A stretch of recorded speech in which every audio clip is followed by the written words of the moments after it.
अस्सलामु अलैकुम वरहमतुल्लाहि तआला वबरकातुहू। अल्हम्दुलिल्लाहि वकफ़ा वसलामुन अला हबीबिहिल मुस्तफ़ा अम्मा बाद।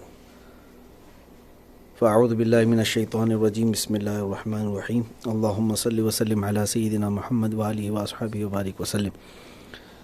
आज के हालात किसी से पोशीदा नहीं हैं, बल्कि यूँ कहूँ कि पिछले 6-7 साल से पूरे हिंदुस्तान भर में हालात जो बहुत तेज़ी से तब्दील होते जा रहे हैं, खुसूसन मुसलमानों को लेकर, वो बड़े गंभीर हैं और काबिल तवज्जो हैं कि ख़ास तौर पर हमारे सरकर्दा रहनुमा और हमारे कायदीन को इन मसाइल पर आज बैठ कर के बहुत ही सर जोड़ कर मेहनत करके हल और इसका लाए अमल तैयार करने की ज़रूरत है। जिसको शायर ने क्या खूब कहा था, उठो वो घर न हश्र न होगा फिर कभी, दौड़ो के ज़माना चाल अपनी चल गया। इंसानियत भी तो कोई चीज़ है। मज़लूमों के हक़ में आवाज़ उठाना ये हुसैनी किरदार है। वो मज़लूम चाहे कोई भी हो, हम उसके ज़ालिम के ख़िलाफ़ आवाज़ उठाएंगे।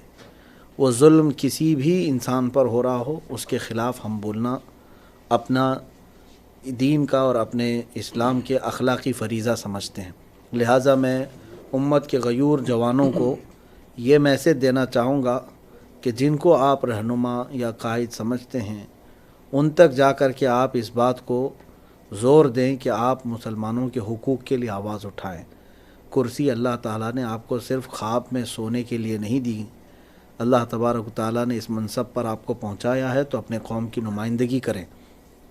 और जुल्म के ख़िलाफ़ बात करने के लिए कह रहा हूँ मैं, मुझे किसी हुकूमत और गवर्नमेंट से मतलब नहीं है। जहाँ जुल्म हो रहा है उसके ख़िलाफ़ आवाज़ उठाए। हम देख रहे हैं हालात इस कदर गंभीर होते जा रहे हैं कि एक तरफ़ा ये बातें होती चली जा रही हैं। हम मॉब लिंचिंग को देख रहे हैं, जगह जगह लोगों के कत्ल को देख रहे हैं, फसादात को देख रहे हैं। एक तबका हावी होता जा रहा है और निहत्थे मुसलमानों को मार रहे हैं, और फिर कंप्लेंट और कोर्ट कचहरी के चक्कर भी इन्हीं नौजवानों को, बेकसूर जवानों को ही काटना पड़ता है। तो ये कब तक चलेगा? इसका कोई हल निकालें। इसके लिए एक सूरत मैं जो बता रहा हूँ वो ये है कि नौजवान हजरात या जो समझ बूझ रखते हैं वो अपने लीडरों के पास जाएं, अपने कायदीन के पास जाएं और इन हुकूक़ का मुतालबा करें कि अल्लाह ने आपको आवाज़ दी है, आप आवाज़ बुलंद करें। हो सकता है अवाम की आवाज़ अपने मोहल्ले तक रहेगी, लेकिन उसके रहनुमा की आवाज़ पार्लियामेंट तक गूंजती है और वो असर रखती है, तो वहाँ आवाज़ उठाएं।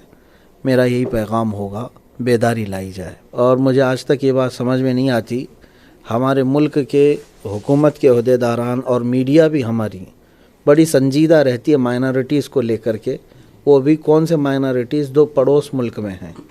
जाहिर सी बात है हम भी उनके लिए फ़िक्रमंद हैं। अफ़गानिस्तान में अगर माइनॉरिटीज़ पर तकलीफ़ की दी जा रही है, जुल्म किया जा रहा है, हम उसके ख़िलाफ़ भी हैं। चाहे वो चीन में हो, पाकिस्तान में हो, बांग्लादेश में, माइनॉरिटीज़ पर, अक़लियत पर अगर कोई जुल्म करता है, हम उसके ख़िलाफ़ भी आवाज़ उठाएंगे।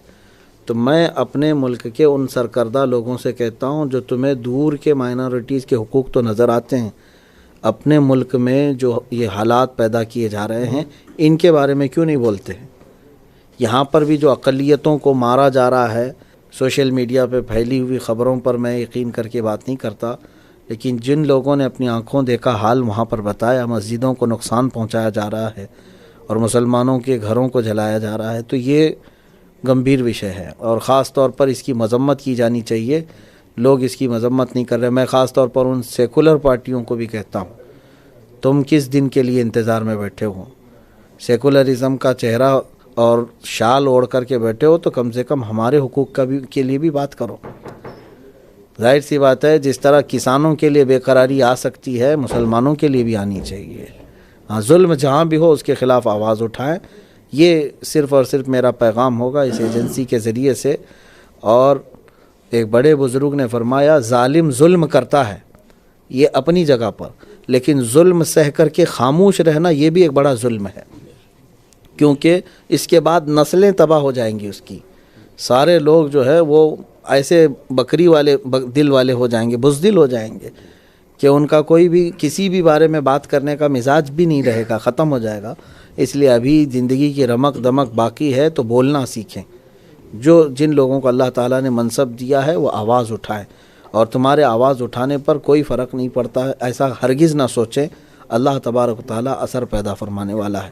اور ایک بات میں یہ بھی بتا دوں، ہاں، اور ایک خصوصیت کے ساتھ جو بات ہے وہ یہ ہے کہ اگر آپ مطالعہ کریں تو رسول پاک صلی اللہ تعالیٰ علیہ وسلم کی حدیث پاک میں جہاد کے لفظ کے لیے جو آج یہ واویلا مچاتے ہیں، پروپیگنڈا کرتے ہیں، اس کی بھی میں تشریح کر دوں۔ حدیث میں ہے ان افضل الجہاد کلمۃ حق عند سلطان الجائر، یعنی سب سے افضل جہاد ظالم کے سامنے حق بات بلند آواز سے کہنا، حق بات کہنا، یہ افضل جہاد ہے۔ اور اسی کی سلسلے میں لوگوں کو دعوت بھی دیتا ہوں کہ تم اپنی زبان اگر اللہ نے دی ہے تو حق بات کہو، کسی کا حق مار کے یا کسی کی چھپا کر کے بات نہیں کرنا چاہتا، جو تم آنکھوں دیکھ رہے ہو وہ چیز بات کرو۔ بس یہی میرا میسج ہے اپنے سرکردہ رہنماؤں سے بھی اور ان سیکولر لوگوں سے بھی کہ آپ سیکولرزم کے دعوے دار ہیں تو اس کو پورا کر کے دکھائیں۔